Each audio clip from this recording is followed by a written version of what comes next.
You have an ordinary kitchen and you have an ordinary budget.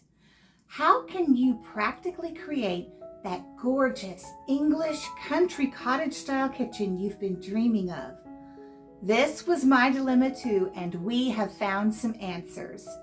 Today, I'll take you on a tour of our original, dated, dark 1960s honey oak kitchen.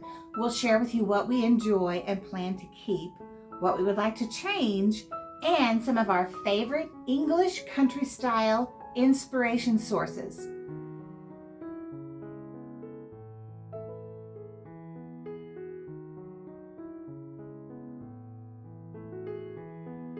Hi friend, I'm Rachel, creator of the YouTube channel and blog Stone Cottage Home, where we cultivate the art of home from our heart with our hands. Today is the very first episode in our series where we will be transforming our dark and dated ordinary suburban kitchen into a fresh and charming English country style kitchen. We will share with you our materials, the paint colors, kind of a living mood board of what we're thinking about. Then we'll take the most obvious steps in demolition, knocking out a cabinet, installing some lighting, and moving on to the end, where I hope you'll stick around, and we'll share with you some of the sources we have found for cottage style materials. Welcome to my 1960s country kitchen. This is where we will be starting. In 2014, we began renting this house. 4 years later, when it became available for sale, we purchased it. That meant we could start making changes that we wanted to make. Our first move was to take out the hanging cabinet that hung over the island. Both Matt and I love to cook, and we worked around it. The storage provided by this cabinet was extra, so it was simple to empty, purge, and reorganize the contents. Not only was the storage space in excess to what we needed, but the hanging cabinet had a heavy feeling and blocked the view from the kitchen into the dining room. Often, once we've made a decision like this, it is so hard for me to get ahead of Matt with a camera. He is ready to roll. This first phase of our kitchen remodel was before the days of the video camera. You will also notice on the wall there, we had an intercom system that was original to the house. While we were at it, we removed that as well.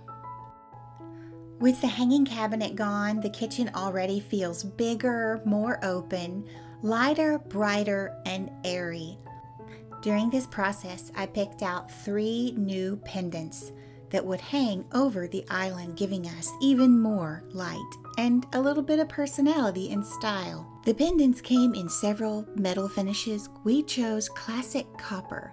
In the place of the intercom system, we created a spot to charge your phone and drop your keys.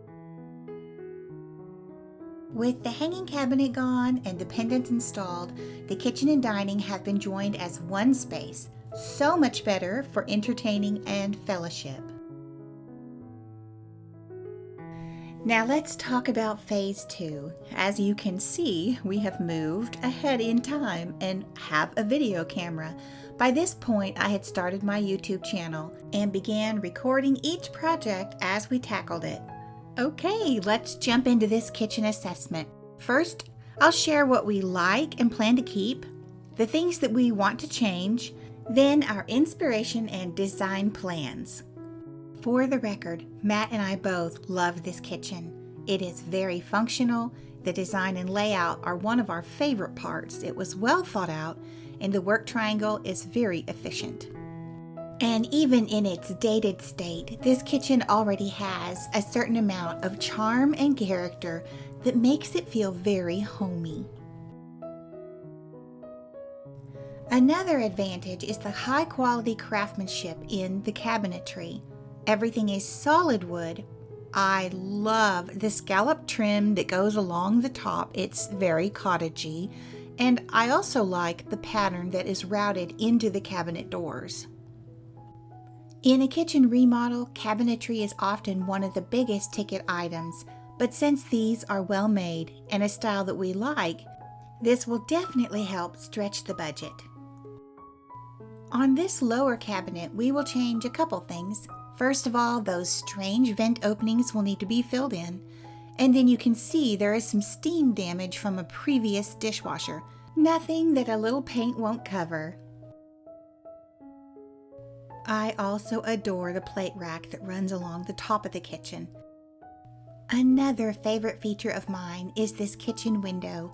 It is beautifully centered on the back wall and affords a pretty view of my flower and herb garden out front. It has so much potential. One of the things we will change is this very large patio fixture that you can see matches the one just in the entryway outside. The window is also beautifully framed with a double layer of this scallop trim. You can see too the original lace blind, which no longer works. I am so excited about dressing this window. Are you starting to see the enormous potential for this little area of the kitchen? I spend many a happy hour here every day, and I can hardly wait to see how it will transform. As you can see from the original photograph on the right, I've already upgraded the bar stools. This trio appeared at a local thrift store for $40. They are well made, a great price, and a perfect fit. Kitchen islands are great opportunities to add color and personality to your kitchen. I have long admired this one by Miss Mustard Seed. Once it comes time to empty the cabinets for painting, I will purge and reassess everything. When everything is put back, I look forward to creating specific work zones for certain places, and this one I think would be ideal for baking. The final feature we like and plan to keep is the warm-toned neutral tile flooring. Now let's talk about what we would like to change. Obviously, we would like to lighten and update the heavy honey oak color on the cabinets with paint. We would like to update the hardware and remove our last little bit of wallpaper border. In between the refrigerator and the stove is an odd little hanging shelf, a wooden extension of the cabinets above. This we would like to remove. On the opposite side of the kitchen is a tall, narrow cabinet which houses the trash. This we would like to paint into a subtle color to disappear, as it awkwardly breaks up the wall. Not to mention the oversized ceiling fan, which has affectionately become known as the Hurricane. It has one speed, off or, you guessed it, hurricane. No matter how many times we tighten it, this is what happens. We will be looking for a minimal flush mount ceiling fan to replace it. We also plan to replace the countertops, sink, faucet, put in a new backsplash, streamline the appliances and decor on the countertop, and replace our lemon of a stove.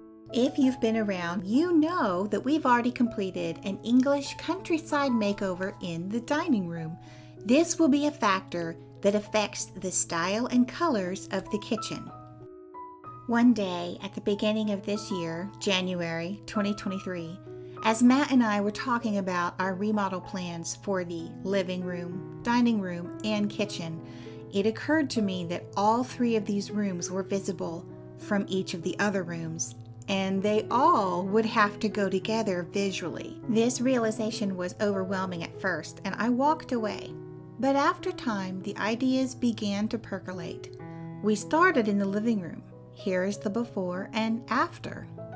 For our full design plans and before and after transformation, see our video on the English Cottage living room makeover. There are still tweaks of things that we would like to do in the living room and the dining room, but overall, the way that they flow together in color palette and style is absolutely a joy every single day to walk into these two, and they are a valuable reference for what we will do in the kitchen. This might be a valuable takeaway for you, that if you're facing a project that is bigger than what you've done before, daunting, or has you stumped, just give it time. Let your design ideas simmer until you are sure and can move ahead confidently that each decision will be foundational and a domino effect will happen with your other decisions. The most dramatic design decision was the wallpaper in the dining room. And knowing that, I keep it as the feature of all 3 rooms, being sure that no pattern or color trumps that wallpaper. Okay, we've talked about what we want to keep, what we want to change. This is where we're starting from. Now let's look at some inspiration.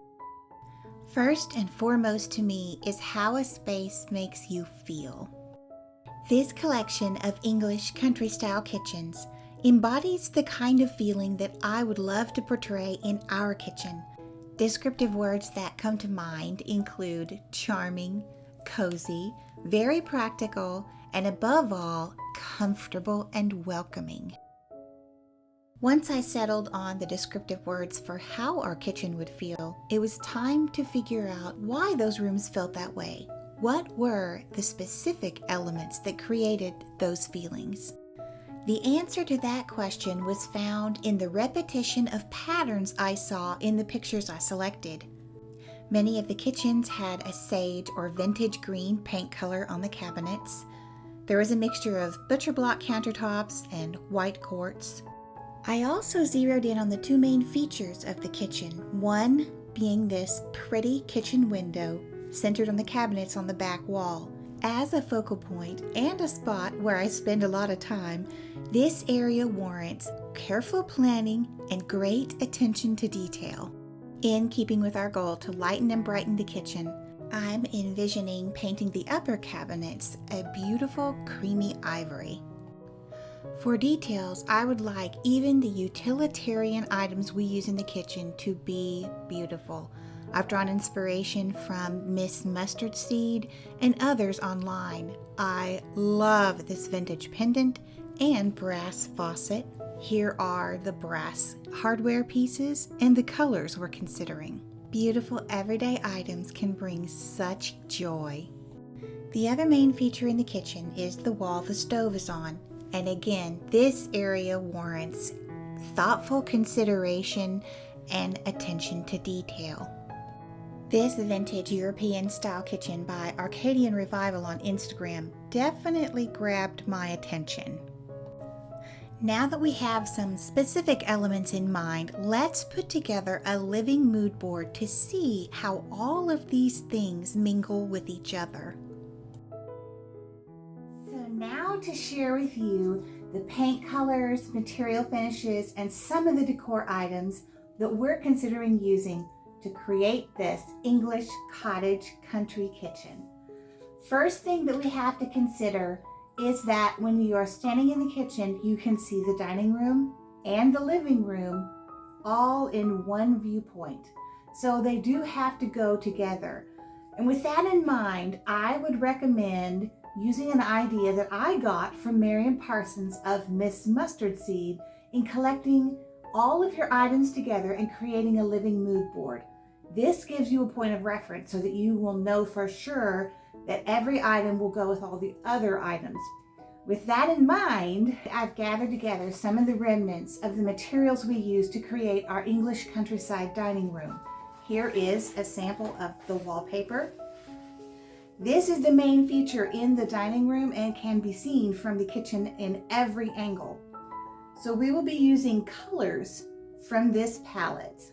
In addition to using a living mood board to envision how your rooms will come together, I also suggest creating a home color palette.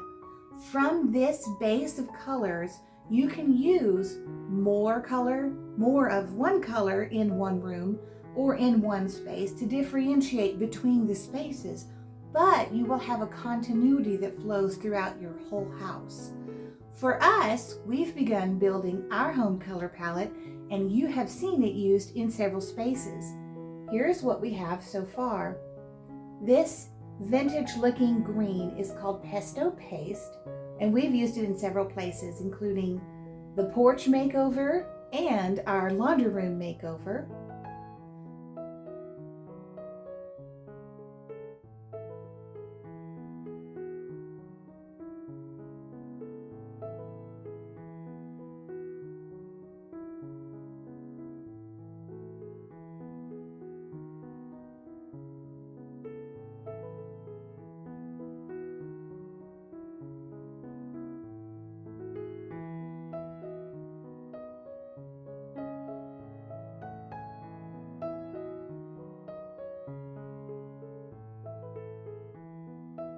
This darkest mushroom color is called Urban Jungle. We used that on one of the walls in the living room.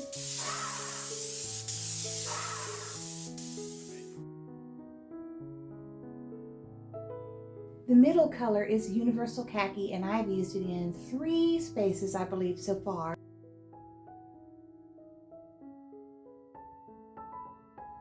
And then the ivory lace is what we use for our cream, our off-white cream color. In addition to these colors, we will also be adding soft blue accents. This is a blind sample of ones that we used both in the living room and the dining room. They are bamboo blinds from blinds.com, and our choice of color was the Hatteras Camel. Absolutely gorgeous, and add just the perfect touch of warmth to the room. We would like to swap out the hardware that's on the kitchen cabinets, and I want to go with something that is a warm tone. Now, we already have the beautiful chandelier in the dining room, which is brass. We've just added the copper pendants over the island, and I'm thinking I would like to go with these handmade brass cup holes from Etsy. For decor items, I want to stick to a blue and white palette. This is the antique ironstone platter that I showed you in our last video. It is beautifully crackled, and I love the octagon shape as well as the beaded trim. For our specific plans, I'm so excited to do a 2-tone kitchen. I want to put our vintage green pesto paste on the lower cabinets and the ivory lace on the upper cabinets. We also plan to do a mixed countertop, with the countertop on the back wall being butcher block and the island eventually being a creamy quartz. To highlight and illuminate the pretty kitchen window, I'm hunting for a vintage pendant light fixture. I've also considered some small antique wall sconces. Etsy, eBay, and Marketplace have been my go-to source for hunting vintage light fixtures. I have learned so much by doing the first 2 rooms and then putting all of these inspiration pictures together to come up with a cohesive design plan for the kitchen. I hope you gather some ideas and inspiration too. Wasn't that fun? In our next episode of the Kitchen Remodel series, we will be painting the cabinets, installing hardware, a new pendant over the kitchen sink, as well as a window treatment, and hopefully we'll be finding a new stove. Thank you for joining me in this remodel series. My hope is that you will find some useful DIY tips and pick up some cottage-style resources along the way. If you enjoyed your visit today, subscribe to the Stone Cottage Home family so you won't miss out on the next installment of this English Country Cottage Kitchen. Until next time, take care. We've pulled some of the materials that we use to create our English countryside dining table. Oh. This is not a time to have gardener fingernails. This is a sample of the wallpaper. That's not wallpaper. Another thing we're considering for an old world touch are these brass cup pulls that we found and that I'm showing you upside down.